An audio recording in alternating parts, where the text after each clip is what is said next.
Excuse me. Yeah. What in the world game are you playing with this Frisbee? Oh, you see, I'm playing disc golf. You ever heard of it before? No, I have not. Is it like regular golf? Well, with a Frisbee? I mean, yeah, that's a good way of putting it, I guess. But instead of using a golf club and a golf ball, you're using a disc golf disc in a basket. Have you ever played before? Interesting. I have not. So this is called a basket, because I was wondering if it was like a deer feeder or a bird feeder or some kind of weird that would be a really cool bird feeder, but no, instead it's just a disc feeder. Okay. Disc feeder. Yeah. So, you know, the discs are designed to go into the basket, but if you've never played before, I could show you around the course and maybe teach you a thing or two. Because I've been seeing these courses pop up all over my town. So yeah, man, they're everywhere. Let's go get around in. Let's go check it out. All right, so you walked me over to this area. It's the tee. You know how the golf has tee boxes, right? Right. Well, it's kind of like a tee pad, but in disc golf, you could have a dirt tee pad, a grass tee pad, or even a concrete tee pad. Okay. And so kind of what you're doing here is you can now see the basket way out there. Right. And most courses will have a nice tee sign to tell you what the par and distance is. And you might be asking yourself, what the heck does par and distance mean in disc golf? Well, you see, the par is actually how many throws it should take you to go from the tee box to getting the disc inside the basket. Okay. So for example, this hole is a par 3, 279 feet. So it's telling you from right here, it's 279 feet all the way to that basket over there. So that's basically a full football field. Pretty much, almost, yeah, dang near. And so you should get a disc in that basket in 3 throws or less. And you said there's a driver, a fairway driver, mid, and a putter? Yeah, exactly. So, you know, I've got a driver right here. This is going to be your kind of thinnest disc. It's going to be the highest speed, so it's going to be the hardest to throw, but in theory, it should also go the furthest. Okay. Then you have your fairway driver, which is a nice mix in between the driver and the mid-range. Should still go pretty far, but you know, still be a little thinner and should be able to still go out pretty far. And then you have a mid-range for more controllable shots, as well as, you know, maybe you are learning, and I think a mid is a very good disc to learn on. Okay, so similar to golf, I hit a driver, it usually goes nowhere where I want it to go. Is it similar like that in disc golf? Yeah, I mean, especially when you're just getting started. If I handed you this distance driver right here, you're probably going to throw this thing 100 feet and it's going to go left very quickly, because most discs want to finish left. Okay. So I would probably give you the mid-range, because unlike golf, where in regular ball golf, you should probably always tee off with a driver. In disc golf, that's not always the case. Sometimes your best drive is to go with a putter or a mid-range, because you want it to be more controllable, and some people can actually throw a mid-range further than I can even throw a driver.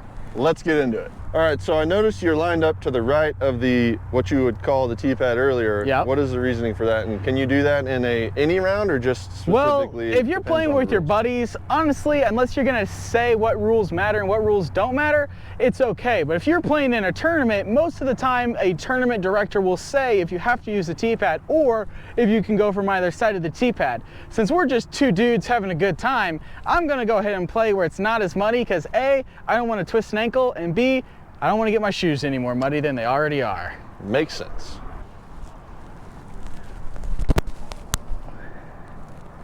Wow. Yeah, that needs to come down quick. So this is an example of where you could land. So we're a little too far away to try to putt this thing. Okay. And so instead you want to go with a nice upshot. So this is kind of maybe like your approach in regular golf, or you know, you're hitting a wedge or something like that. So instead I'm going to go to one of my trusty upshot discs.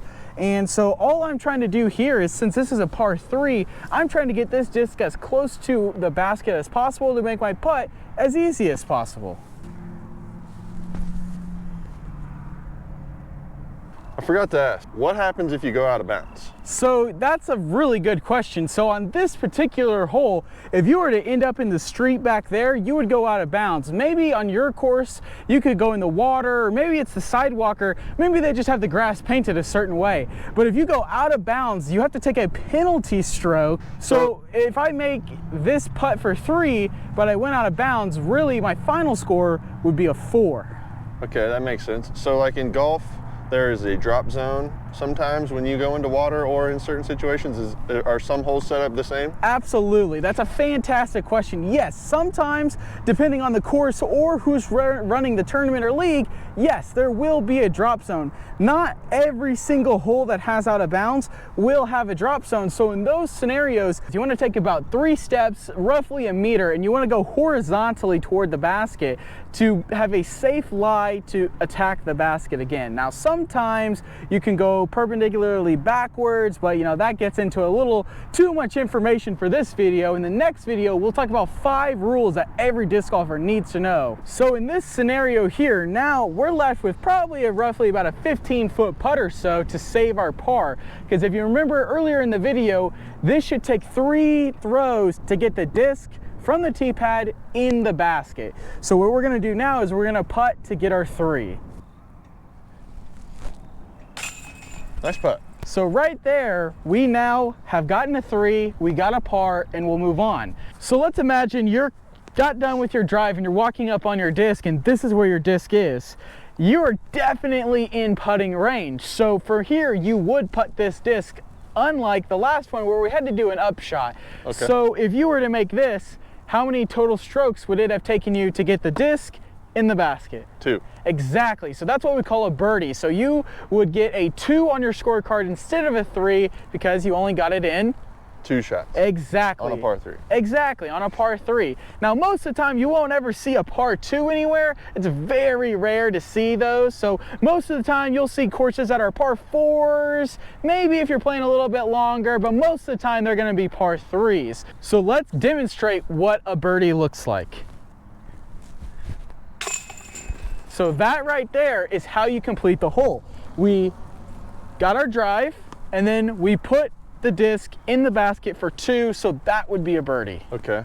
Now, say I want to go play and I want to go pick up a couple discs. What would you recommend? So I would typically recommend you listening to the Clankers Disc Golf podcast, because in every interview episode, we actually have the pro recommend 3 discs, a putter, a mid-range, and a fairway driver that you should go out and try. So check out a couple of those episodes and they'll give you some suggestions. Some things that we've heard along the way is you want to definitely start with a nice neutral putter. So a Prodigy PA3 is really, really good. A lot of people like the Dynamic Discs Judge, as well as, if you're going to look at a mid-range, you want to go with something that's a pretty straight flyer. The Discraft Buzz is a really good one.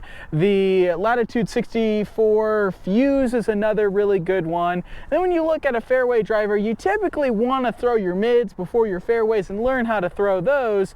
But some good ones would be an Explorer by Latitude 64, an Instinct by Discmania. There's so many discs out there. I highly recommend listening to some of those podcast episodes for more information. And if you're not already subscribed, make sure you subscribe right now, because we're going to have another video coming out where we talk about 5 discs that we think every new player should have in their bag and 5 discs that they should not have in their bag. And we're going to give more recommendations on discs, so make sure you subscribe now so you don't miss out on that video. All right, now that we've learned what disc golf is, it's your turn. Go out, grab some discs, hit your local course, see how many birdies you can get, and don't forget to hit that like button, subscribe, comment down below what more about disc golf do you want to learn. If you just found this awesome game and you're trying to grow your game and your skills and improve at what you're doing, make sure you absolutely hit that subscribe button, because we are going to give so many useful tips on the show, and we have so many podcast episodes